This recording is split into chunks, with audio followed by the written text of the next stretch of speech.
নমস্কার, সাহিত্য চিরন্তন বাংলা অডিও স্টোরি চ্যানেলে আপনাদের সকলকে স্বাগত। সাহিত্য চিরন্তনের আজকের নিবেদন শরৎচন্দ্র ঘোষালের লেখা বিপ্রলব্ধ।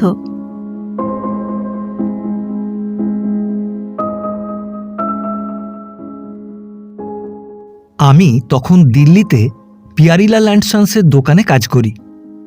পিয়ারিলালের প্রাচীন মূর্তি, অলংকার, টুকিটাকি জিনিসের দোকান। বিদেশ থেকে যত সাহেব সুবা ভারতবর্ষে আসেন, তাঁরা দিল্লি দেখে যাবার সময় একবার করে পিয়ারিলালের দোকানে এসে থাকেন। ভারতবর্ষ ভ্রমণের স্মৃতিচিহ্ন নিয়ে যেতে তাদের যেমন আগ্রহ দেখতে পেতাম, তাতে প্রাচীন মূর্তি, অলংকার, খেলনা, কার্পেট, ছবি প্রভৃতি গতিয়ে দিতে আমায় আদৌ বেগ পেতে হতো না। আমার ইংরেজি জ্ঞান বড় বেশি ছিল না, কিন্তু ভাঙা ভাঙা ইংরেজিতেই আমার কার্যসিদ্ধি হতো। পর্যটক সাহেবেরা অর্থের মায়া করেন না, অকাতরে অর্থ ব্যয় করে থাকেন, দরদস্তুরও করতে হয় না। সুতরাং সামান্য সামান্য জিনিস তো অসম্ভব দরে বেচতামই, অধিকন্তু বকশিসটাও প্রায় ফাঁক যেত না। মণি পিয়ারিলাল 70 বছরের বৃদ্ধ। আমার কাজে তিনি খুবই খুশি হয়েছিলেন। সাহেবেরা যে নিজেই বেকুব বনে আধুনিক নিকৃষ্ট কার্পেট বেশি মূল্যে ক্রয় করতেন, বা মির্জাপুরে ও কাশীতে প্রস্তুত খেলনাগুলি আদর করে গ্রহণ করতেন, তা আমার মনিবের কাছে আমারই কৃতিত্বের পরিচায়ক হতো। মনিব ইংরেজি জানতেন না, কাজেই আমার ভাঙা ইংরেজি সাধারণ বুলিগুলি তাঁর পক্ষে ক্রেতা ভোলাবার উপযোগী ও সুযুক্তিপূর্ণ বলে বোধ হতো, এবং এই বাঙালিবাবুর কেরামতিতে তাঁর চিত্ত প্রসন্ন হয়ে উঠত। না হবেই বা কেন, টাকা তো নেহাত কম রোজগার হতো না। বিদেশি সাহেব ছাড়াও এদেশবাসী বড় বড় চাকুরে সাহেব থেকে আরম্ভ করে চাঁদনির পোশাক পরা সাহেবও বহু আসতেন। কিন্তু এদের কাছে জিনিস বেচে বড় বেশি সুবিধা কিছু ছিল না। 2-3 ঘন্টা হয়রান করে হয়তোবা 4-5 টাকা মূল্যে একটা জিনিস কিনতেন, তার দরদস্তুর আবার চীনের বাড়ির জুতোর দরদস্তুরের মতোই হতে থাকত। তাই পারতপক্ষে আমরা এই সকল খরিদ্দার এলে বেশি উৎসাহের ভাব দেখাতাম না, নিতান্ত খেলো বা অল্প মূল্যের জিনিসগুলি মাত্র দেখাতাম। আর আসতেন কখনো কখনো রাজা রাজরারা। এদের কাছেও জিনিস বেচে সুখ ছিল। একবার নজর লাগাতে পারলে দাম শুনে কখনো এরা পেছোতেন না। তাই আমরা এদের বিশেষ খাতির করে সকল দ্রব্য দেখাতাম। 3-4 ঘন্টা পরিশ্রম করতেও কাতর হতাম না, কারণ এটা দৃঢ় বিশ্বাস ছিল যে এই পরিশ্রম কখনো বৃথা যাবে না। অন্তত চক্ষু লজ্জার খাতিরেও 300-400 টাকার জিনিস না কিনে আর এরা যেতে পারবেন না। আমি মাইনে পেতাম মোটে 20টি টাকা, তাতেই একরকম চালিয়ে নিতাম। দোকানেই রাত্রে শুয়ে থাকতাম। দোকানের পেছনে একটি চালা ছিল। দোকানের প্রহরী রামদিন মিশির রাজপুতানার লোক। তার বেতন ছিল 10 টাকা। সেই রেঁধে আমায় দুবেলা ভাত খাওয়াতো, তাকে এজন্য টাকা 2 দিতাম। অবশ্য তার নিজের আহার ওই সঙ্গেই প্রস্তুত হতো। খরচাটা যে যার নিজের। সে রুটি ভক্ত ছিল, ভাত খেত না। বাংলাদেশ ছেড়ে দিল্লিতে স্থায়ী হবার আমার আদৌ ইচ্ছা ছিল না। না পাই মন খুলে বাংলা কথা বলতে, না পাই আত্মীয় স্বজনের মুখ দেখতে। তবে বাধ্য হয়েই কিছুকাল দিল্লিতে থাকতে হয়েছিল। তার একটা কারণ ছিল। আমার বাড়ি বরিশাল জেলায়। বাবা যখন মারা যান, তখন আমাদের ভিটেমাটি সকলই বন্ধক ছিল। বাবার মৃত্যুতে চারিদিক অন্ধকার দেখলাম। পাওনাদারদের তাগাদা ক্রমশই অসহ্য হয়ে উঠল। তারা কিছুদিন সবুর করুক, আমার এই প্রার্থনাতে তারা কিছুতেই রাজি হল না। কাজেই শোধের উপায় করতে হল। দেনা ছিল প্রায় 500 টাকা। অপরের কাছে এ টাকা হয়তো অতি তুচ্ছ, কিন্তু আমি সারা জীবনে ওই টাকা সংগ্রহ করতে পারবো কিনা সে বিষয়েও আমার সন্দেহ ছিল। একবার কোনো ক্রমে বাড়ি ও জমিগুলি খালাস করে নিতে পারলে আমার আর ভাবনা থাকতো না। আমার পরিবারের মধ্যে আর কেউ ছিল না। পিতা পৌরোহিত্য করতেন। জমিগুলির ধান ও যজমানদের নিকট প্রাপ্তি থেকেই আমার সুখে স্বচ্ছন্দের দিন কাটতে পারত। তাই প্রথমে দেনা শোধেই মন দিলাম। দেশে কিছু সুবিধা হবে না বুঝে কলকাতায় এলাম। সেখানে আমাদের এক যজমান বড় বাজারে দোকান করতেন। তার দোকানে গিয়ে কিছুদিন আশ্রয় নিলাম। তার পাশের দোকান এক হিন্দুস্থানির। পিয়ারিলাল এই দোকানদারের আত্মীয়। এই সময় পিয়ারিলাল একবার কলকাতায় কতগুলি মূল্যবান জিনিস কিনতে এসেছিলেন। তিনি তার আত্মীয়ের দোকানের উপরতলের ঘরেই থাকতেন। এইখানেই আমার সঙ্গে পিয়ারিলালের প্রথম পরিচয় হয়। আমার বিদ্যা 4th ক্লাস পর্যন্ত ছিল। পাড়াগাঁয়ের স্কুলে লব্ধ এই বিদ্যাই পিয়ারিলালের কাছে যথেষ্ট বলে বিবেচিত হল। আমি দিল্লিতে তার দোকানে বিক্রেতার কাজে নিযুক্ত হয়ে তাঁর সঙ্গেই কলকাতা পরিত্যাগ করলাম। সেই অবধি দিল্লিতেই চাকরি করছিলাম। খরচ যতদূর সম্ভব কম করে চালাতাম, কিন্তু তাতেও বেশি কিছু জমছে না। কারণ মাঝে মাঝে দেশে সুদ পাঠাতে হচ্ছে, নইলে পাওনাদারেরা থামে না। 20 টাকা মাইনের মধ্যে খাওয়া পড়ার খরচ দিয়ে 6-7 টাকার বেশি আর বাঁচাতে পারতাম না। একবার অসুখে পড়লে আবার কিছুই বাঁচত না। এইভাবে বছরের পর বছর কেটে যাচ্ছিল। পাওনাদারের সুদ দিয়েও কিছু কিছু জমাচ্ছিলাম, তার উপর খরিদ্দার সাহেবদের কাছে মাঝে মাঝে যে বকশিস পেতাম তাও জমাতাম। 10 বছর পরে প্রায় 300 টাকা জমিয়ে ফেললাম। তখন মনে একটা ভরসা হলো, আর বেশি দিন নয়, তখন ঋণমুক্ত হয়ে আবার পৈতৃক ভিটায় গিয়ে বাস করতে পারব। এই মুল্লুক ছেড়ে বাঙালির সঙ্গে দুটো কথা কয়ে বাঁচব। একদিন দুপুরবেলা দোকানে একলা বসে আছি। এমন সময় দেখতে পেলাম পাজামা চাপকান পরা, মাথায় সুবৃহৎ পাগড়ি এক হিন্দুস্থানি পণ্ডিত একটি পুঁটলি হাতে নিয়ে আমাদের দোকানের সামনে ঘুরে বেড়াচ্ছেন। সেদিন আর কোনো খরিদ্দার উপস্থিত ছিল না। মিশির ঠাকুর একটা তাগাদায় বাইরে গিয়েছিল। আমি একলাই দোকান আগলে বসেছিলাম। হিন্দুস্থানিটির দিকে একবার ভালো করে চেয়ে দেখলাম। কপালে চন্দনের রেখা, গলদেশে রুদ্রাক্ষের মালা। বোধহয় লোকটা ব্রাহ্মণ। আমিও পুরোহিতের ছেলে, একটু আকৃষ্ট হলাম। তারপর যখন দেখলাম সে এই দোকানের দিকেই ঔৎসুক্যপূর্ণ নেত্রে চাইছে, ও দোকানে প্রবেশ করতে ইচ্ছুক হলেও যেন ভরসা করতে পারছে না, এইরম ভাব দেখাচ্ছে, তখন আমি উর্দুতে জিজ্ঞাসা করলাম, আপনার কি দরকার? লোকটি এগিয়ে এলো। দোকানের সিঁড়িগুলির ওপর একে একে উঠে একবার দোকানের ভেতরে উঁকি দিয়ে দেখল আমি ছাড়া দোকানে আর কেউ নেই। দেখে বোধহয় তার কিছু ভরসা হলো। আস্তে আস্তে দোকানে ঢুকে একখানা টুলের ওপর বসে পড়ল। এই টুলে বসে মিশির দোকানে পাহারা দেয়। আমি তাকে একটু বিশ্রাম করতে দিলাম। লোকটি হাঁপাচ্ছিল। সে যে অনেক দূর থেকে দুপুর রৌদ্রে হেঁটে এসেছে তা তার ধূলিধূসরিত কেশ ও হাঁটু পর্যন্ত ধুলো দেখেই বুঝতে পারা গেল। দিল্লির ধুলোর কথা আপনাদের জানাই আছে। একটু জিরালে আমি জিজ্ঞাসা করলাম, কি পণ্ডিতজি, আপনার কি দরকার? পণ্ডিতজি সম্বোধনে লোকটি প্রীত হল। পরিষ্কার উর্দুতে বলল, বাবু, আমি বড় বিপদে পড়েছি। আমার ছোট মেয়েটি মরো, চিকিৎসা করবার টাকা নেই। যেখান থেকে হোক 20টা টাকা আমার এখনই না হলেই নয়। যাদের সঙ্গে আলাপ পরিচয় ছিল তাদের সকলের কাছেই কিছু না কিছু ধার করেছি। তাদের কেউ আর এখন 1 পয়সাও দিতে চায় না। আমি স্কুলে পড়িয়ে খাই অল্প মাইনে, তার ওপর মেয়েটি প্রায় আজ 6 মাস থেকে ভুগছে। তাই বড় জড়িয়ে পড়েছি। বাবু, আপনি একটু দয়া না করলে আর মেয়েটাকে বাঁচাতে পারি না। বলতে বলতে লোকটা সত্যি সত্যি কেঁদে ফেলল। আমার বড় দুঃখ হলো। ঋণের দায় যে কিরূপ তা আমিও হাড়ে হাড়ে বুঝেছিলাম। জিজ্ঞাসা করলাম, তা আমি কি করতে পারি? পণ্ডিতজি পুঁটলি খুললেন। তার মধ্যে থেকে কাপড়ে জড়ানো একটি পদার্থ বের করলেন। কাপড়ের ভাঁজ খুলতেই দেখলাম একটি মূর্তি। পশ্চিমে যে হনুমানের মূর্তি মহাবীরজি বলে পূজিত হয়, এও সেই রূপ। পণ্ডিতজি বললেন, বাবু, এই একটি মূর্তি এনেছি। আমাদের বাড়িতে অনেক পুরুষ ধরে এই মূর্তিটি আছে। এর পুজো আমরা করি না বটে, কিন্তু আমাদের বিশ্বাস যে এই মূর্তি আমাদের রক্ষা কবচ স্বরূপ।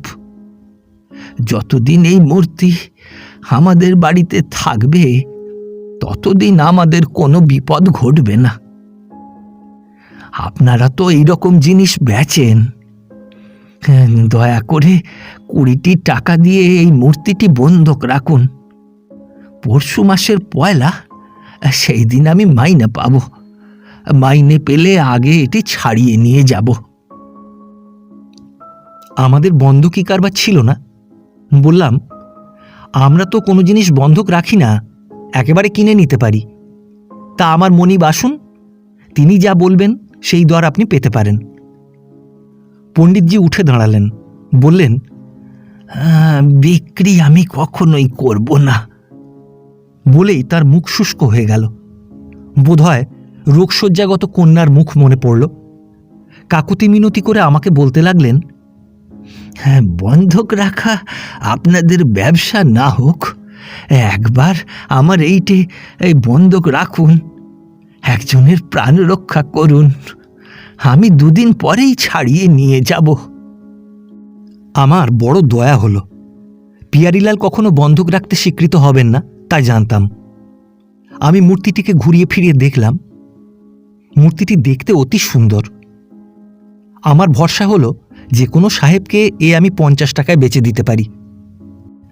আর যেমন শুনছি তাতে মূর্তিটি যে অতি প্রাচীন সে বিষয়ে কোনো সন্দেহ নেই। আমি বললাম, দেখুন পণ্ডিতজি, আমার মনিব বন্ধক রাখতে কিছুতেই রাজি হবেন না। তবে আপনি যেমন বিপদে পড়েছেন, তাতে আমি আমার নিজের টাকা দিয়ে মূর্তিটিকে বন্ধক রাখতে পারি। আপনি পরে ছাড়িয়ে নিয়ে যাবেন। পণ্ডিতজি বললেন, ভগবান আপনাকে আশীর্বাদ করবেন। এক ব্রাহ্মণের আপনি আজ প্রাণ রক্ষা করলেন। আমার মেয়ে মারা গেলে আমিও বাঁচতাম না। আমি ভেতরে গিয়ে বাক্স খুলে আমার সঞ্চিত টাকা থেকে 20টি টাকা এনে পণ্ডিতজির হাতে দিলাম। একখানি কাগজে পণ্ডিতজির নাম ও ঠিকানা লিখে নিলাম। পণ্ডিতজি টাকা নিয়ে চলে গেলেন। আমি মূর্তিটি ঘুরিয়ে ফিরিয়ে দেখে আমার বাক্সে তুলে রাখতে যাচ্ছি, এমন সময় একখানি জুড়ি গাড়ি এসে দোকানের দরজায় দাঁড়ালো। আমি তাড়াতাড়ি মূর্তিটিকে একটা টেবিলের উপর রেখে দরজায় ছুটে গেলাম। জুড়ি গাড়িখানি ভাড়াটে। দিল্লিতে যেসব ভালো ভাড়াটে গাড়ি পাওয়া যায় তা ঘরের বাড়ির অপেক্ষাও কোনো অংশে হীন নয়। গাড়িখানি থেকে মূল্যবান পরিচ্ছদ পরিহিত এক স্থূলকায় ভদ্রলোক নামলেন। তার মাথায় বহুমূল্য সিল্কের পাগড়ি, হাতে 2-3টি আংটি ও মুষ্টি মধ্যে একখানি সোনা বাঁধানো লাঠি। তার সঙ্গে সঙ্গে আর একজন শুভ্র পরিচ্ছদভূষিত ভদ্রলোক নামলেন। গাড়ির কোচ বাক্সে তকমা পরা এক চোপদার বসেছিল। সে আগে নেমে পথে দাঁড়ালো। দেখে বুঝলাম কোনো ধনী লোক হবে।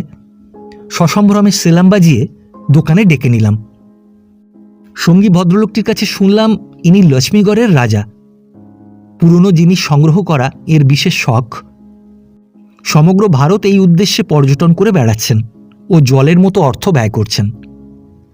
এমন খরিদ্দার আমাদের বরাতে সচরাচর জোটে না। আমি আগ্রহের সঙ্গে আমাদের সব জিনিস রাজাকে দেখাতে লাগলাম। বাস্তবিকই রাজার পুরনো জিনিস চেনবার ক্ষমতা আছে দেখলাম। আধুনিক পেতল ও প্রস্তর মূর্তিগুলিকে তিনি রদ্দিমাল বলে মন্তব্য প্রকাশ করলেন। আমাদের সমস্ত দোকান দেখে তার মনের মতো জিনিস বেশি পাওয়া গেল না।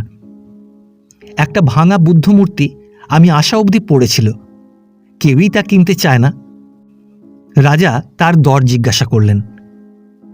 সত্যি কথা বলতে কি আমার নিজের নতুন বা পুরনো ধরবার ক্ষমতা বেশি ছিল না। মনিবের কাছে বা বিক্রেতাদের কাছে যা শুনতাম সেই অনুযায়ী নতুন পুরনো নির্ধারণ করে রাখতাম।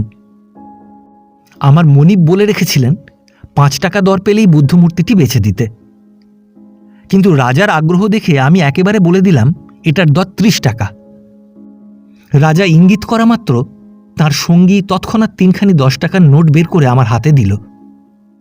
চোপদার এসে মূর্তিটিকে গাড়িতে তুলল। রাজা চলে যাচ্ছেন, এমন সময় টেবিলের ওপর স্থাপিত পণ্ডিতজির সেই মূর্তিটির ওপর তাঁর দৃষ্টি পড়ল। সেটা বিক্রয়ের জন্য নয় বলে আমি তাকে দেখাইনি।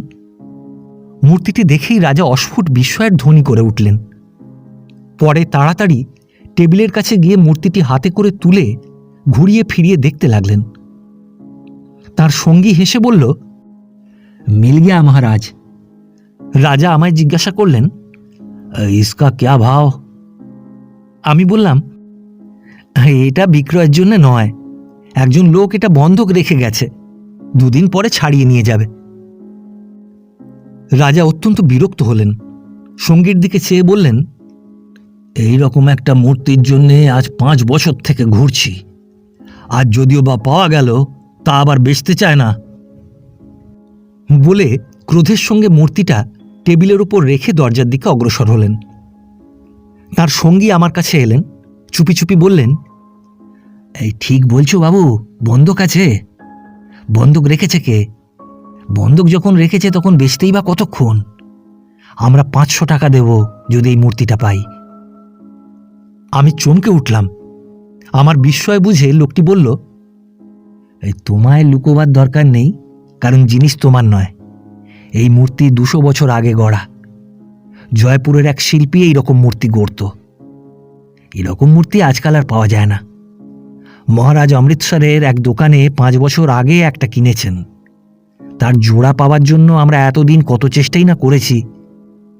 এইটা পেলেই আমাদের জোড়াটা মিলে যায়। কে বন্ধক দিয়েছে আমায় নাম বলো, 500 টাকা পেলে সে নিশ্চয়ই ছেড়ে দেবে। আমার মন বলল, কখনোই নয়, পণ্ডিতজির এটা পারিবারিক স্মৃতি, 500 কেন 1000 টাকা পেলেও বোধহয় তিনি এটা বেচবেন না। আবার ভাবলাম, এখন তার যেমন টাকার অভাব, তাতে একেবারে অতগুলো টাকার লোভ হয়তো সামলাতে পারবেন না। সঙ্গে সঙ্গে আমার ব্যবসাদারি বুদ্ধিও জাগ্রত হয়ে উঠল। আমার কাছে যখন বন্ধক আছে, তখন আমি বা মাছ থেকে কিছু লাভ না করি কেন? প্রকাশ্যে বললাম, 500 টাকা আপনারা দিতে রাজি? লোকটি বলল, আরে এখনই এই 10 টাকা বায়না দিচ্ছি, বলে একখানা 10 টাকার নোট বের করে আমার হাতে দিতে গেল। আমি বললাম, বায়না এখন নিতে পারবো না, কারণ যার জিনিস সে বেচবে কিনা বলতে পারি না। পরশু সে আসবে, তাকে বলে দেখব, তার পরের দিন আপনাকে ঠিক খবর দিতে পারবো। লোকটা নোটখানা আমার হাতে গুঁজে দিয়ে বলল, আরে বায়না না হয় তোমায় বকশিসি দিলুম, তুমি বিশেষ চেষ্টা করো যাতে আমরা এটা কিনতে পারি। আমি বললাম, নিশ্চয়ই। বিক্রি করতে পারলে আমারও যে বিশেষ লাভের সম্ভাবনা, তা বোধহয় লোকটা বুঝতে পারেনি।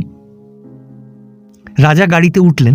লোকটি বলল, এই পরশুর পরের দিন দুপুরবেলা আমি 500 টাকা নিয়ে আসব। যদি করে দিতে পারো তো তোমার আরও 10 টাকা বকশিস। আমরা হিন্দু হোটেলে আছি, দরকার হলে খবর করো।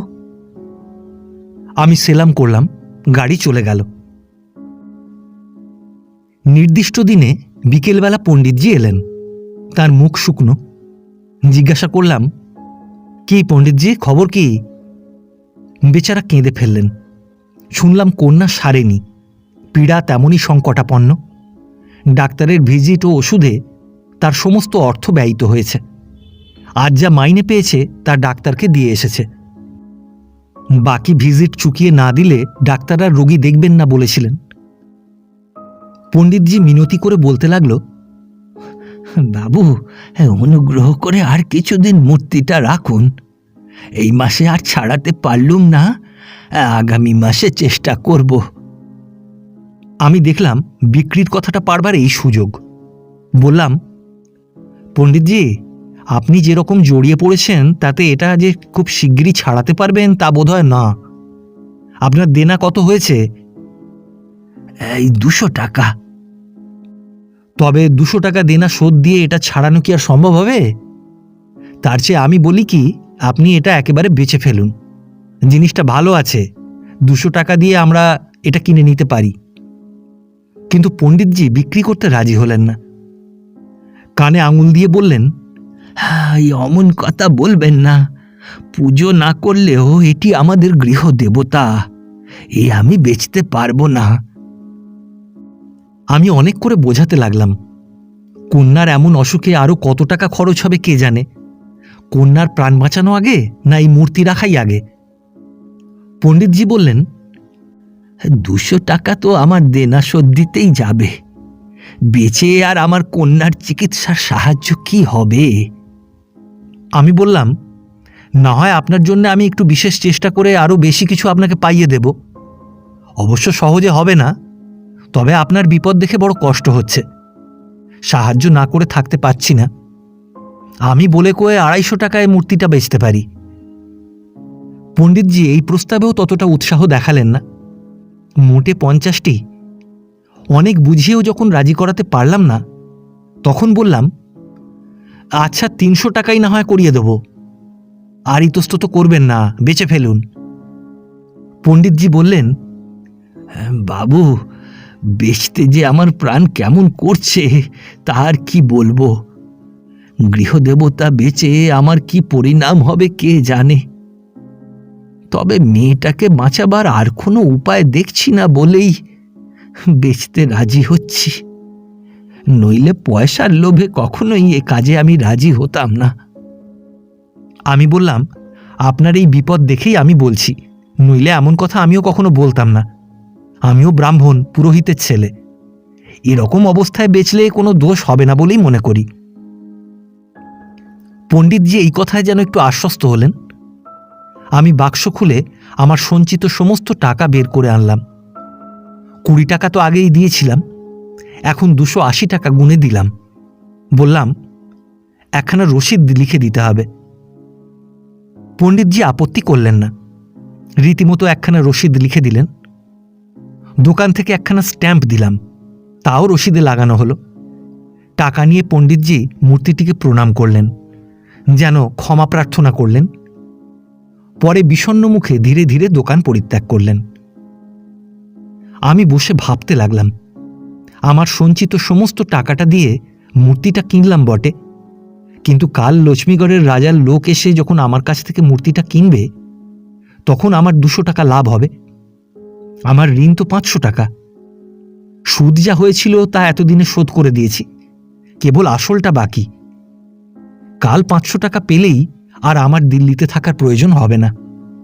10 টাকা বকশিস পেয়েছি, আরও 10 টাকা কাল পাব। তাহলেই দিল্লি থেকে রেল ভাড়া দিয়ে বাড়ি পৌঁছবার খরচটাও হয়ে যাবে। আজ মাসের 1 কাল কাজ ছেড়ে দিলে আমার লোকসানও কিছু হবে না। এ কথাগুলি যে আজ এই প্রথম ভাবলাম তা নয়, লক্ষ্মীগড়ের রাজা যেদিন এসেছিলেন সেই দিনই ভেবেছিলাম। এই মতলব করেই পণ্ডিতজির নাম আর ঠিকানা তাঁদের বলিনি। পণ্ডিতজিকেও রাজার কথা বলিনি, বললে তো মাঝখান থেকে আমার 200 টাকা লাভ হতো না। এখন বসে বসে এইসব কথা ভাবতে লাগলাম ও আমার বুদ্ধিকে তারিফ করতে লাগলাম। তার পরের দিন সকাল থেকে আমি খুব ব্যস্ত হয়ে পড়লাম। কারো পায়ের শব্দ বা গাড়ির শব্দ পেলেই ছুটে দোকানের দরজায় গিয়ে দাঁড়াতে লাগলাম। রামদিন মিশিরও আশ্চর্য হয়ে গেল, বাবুরাজ খরিদ্দারের প্রতি এত টান কেন? কিন্তু সকাল গেল, দুপুর গেল, বিকাল গেল, সন্ধ্যার সময় দোকান বন্ধ হলো। লক্ষ্মীগড়ের রাজা বা তাঁর কোনো লোক এলো না, কোনো সংবাদও পেলাম না। কি হলো? সমস্ত রাত্রেই ভাবনায় ঘুম হলো না। সকালে উঠেই যে হোটেলে রাজা উঠেছেন বলে তার সঙ্গীর কাছে শুনেছিলাম, সেই হোটেলে গেলাম। হোটেলের মালিক দরজার সামনেই দাঁড়িয়েছিলেন। তিনি আমাকে চিনতেন, দেখেই বললেন, কি বাবু সাহেব, কেন এসেছেন বলবো? আমি জিজ্ঞাসা করলাম, এই লক্ষ্মীগড়ের রাজা সাহেব কি এখানে? লক্ষ্মীগড়ের রাজা সাহেব কি এখানে আছেন? হোটেলের মালিক হেসে বললেন, ছিলেন বটে, কিন্তু দাও ফসকেছে। পিয়ারিলালজিকে বলবেন রাজরাজরার সঙ্গে তখনই কারবার শেষ করতে হয়, ফেলে রাখতে নেই। আমিরই মেজাজ কখন কিরকম থাকে তার তো ঠিক নেই। আমার মাথা ঘুরে গেল। বললাম, কিরকম? হোটেলের মালিক বললেন, ওই আপনি একটা জিনিস বেচতে এসেছেন তো, তার হচ্ছে না। রাজা সাহেব বলে গেছেন, যদি কেউ পিয়ারিলালের দোকান থেকে কোনো জিনিস বেচতে আসে তাকে বলো আমার আর দরকার নেই। আমার পা টলতে লাগলো। হোটেলের মালিক বললেন, কি বাবু, অমন হয়ে গেলেন কেন? আরে আপনার আর ক্ষতি কি? আর পিয়ারিলাল সাহেবের যেরকম খরিদ্দারের ভিড়, তাতে অমন 2-10টা দাও ফসকালেও তার কিছু এসে যায় না। তবে বকশিস যদি কিছু এঁচে থাকেন তার হচ্ছে না, কি বলেন? এই বলে তিনি উচ্চরবে হাসতে লাগলেন। আমার মাথায় তখন বজ্রাঘাত হয়েছে। জিজ্ঞাসা করলাম, রাজা সাহেব কবে গেলেন? এই তো পরশু রাত্রে। কোথায় গেলেন জানেন কি? না, তা বলতে পারি না।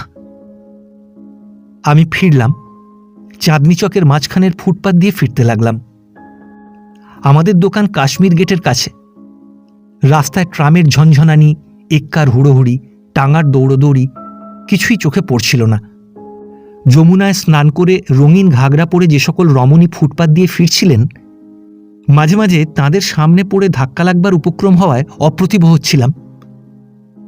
চাঁদনি চক দিয়ে এসে কোতোয়ালির সামনে চৌমাথা পার হয়ে পার্কে প্রবেশ করবার সময় একবার গাড়ি চাপা পড়তে পড়তে বেঁচে গেলাম।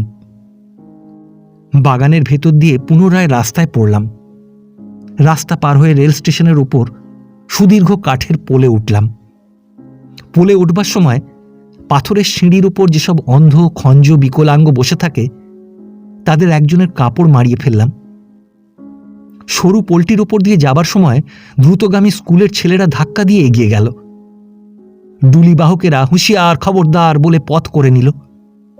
আমার চোখে তখন সকল অন্ধকার। 10 বছরের কঠিন শ্রমে যে টাকা সঞ্চয় করেছিলাম তা এক ভুলে উড়ে গেল। কি নির্বুদ্ধিতাই করেছি। বাবার কাছে শুনতাম, অসন্তুষ্টা দ্বিজা নষ্টা। আমার পক্ষে তো তাই ঘটল। ব্রাহ্মণের ছেলে হয়ে কেন ব্রাহ্মণকে ঠকাতে গেলাম? ভবিষ্যতের কথা আর ভাবতে পারলাম না। দেনা শোধের আশা নেই। আবার অত টাকা সঞ্চয় করা সে আর এই জীবনে নয়। হঠাৎ মনে পড়ল, মূর্তিটার দামও তো নেহাত কম হবে না। রাজা যখন অত দাম দিতে চেয়েছিলেন, তখন জিনিসটা কখনো খেলো নয়। আজ দোকানে গিয়েই পিয়ারিলাল সাহেবকে জিজ্ঞাসা করতে হবে। এই কথা মনে হতেই আমার গতি দ্রুত হয়ে গেল। তখন আমি আমার অগ্রগামী লোকেদের ঠেলে পথ করে নিতে লাগলাম। সাঁকো পার হয়ে অপর দিকের পাথরের সিঁড়ি নামবার সময় স্কুল কলেজের ছেলেদের মতোই লাফিয়ে লাফিয়ে 2-3টি ধাপ একেবারে অতিক্রম করে ফেললাম। সামনেই রাস্তা। অল্প সময়ের মধ্যেই দোকানে পৌঁছলাম। রামদিন মিশির দোকানের সামনের রকে ছেনি আর হাতুড়ি দিয়ে একটা প্যাকিং বাক্স খুলছিল। পিয়ারিলাল কাছেই দাঁড়িয়েছিলেন। আমি সেলাম করে দোকানের ভেতর গেলাম ও আমার তোরঙ্গ থেকে পণ্ডিতজির মূর্তিটি বের করে নিয়ে এলাম। প্যাকিং বাক্সের ডালাটি তখন খোলা হয়েছে। আমি মূর্তিটি পিয়ারিলালের হাতে দিয়ে বললাম, এটার দাম কত হবে বলতে পারেন? পিয়ারিলাল বললেন, এ তুমি কোথায় পেলে বাবু সাহেব? বেনারসে লক্ষ্মীপত বলে এক কারিগর আজকাল ছাঁচে এইরকম পুতুল গড়াচ্ছে। এই তো আমি 2 ডজন অর্ডার দিয়েছিলাম, এই এসে পৌঁছেছে। এই বলে পিয়ারিলাল হেঁট হয়ে প্যাকিং বাক্স থেকে খড় জড়ানো একটা মূর্তি তুলে নিলেন। খড় ফেলে দিয়ে মূর্তিটা আমার হাতে দিলেন। দুটি অবিকল একরকম। আমি ক্ষীণ কণ্ঠে বললাম, এর দর কত করে? পিয়ারিলাল বললেন, এগুলি ডজন 60 টাকা, আর খুচরো একটা পুতুল 7 টাকা। আমি আর কথাটি কইলাম না। শেয়ান ঠকলে বাপকেও বলে না।